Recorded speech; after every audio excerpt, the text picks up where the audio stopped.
I was looking for a way to store our shoes that they could be like in flexible storage and not like a shoe box or anything like that. So I found these bags and I actually really like them. One reason is because they come in 2 different sizes. So I got a set of 3 and I got 1 larger bag and 2 smaller bags.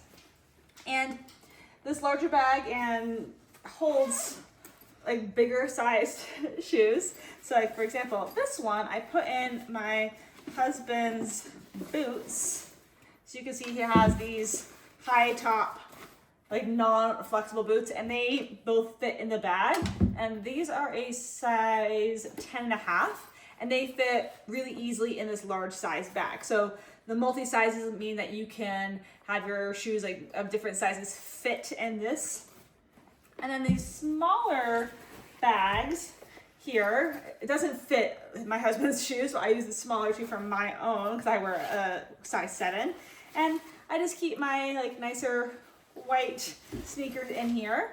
And these allow my sneakers to stay clean, to make sure that I can like organize them nicely, hang them, they don't get dusty, they don't get dirty in the off seasons.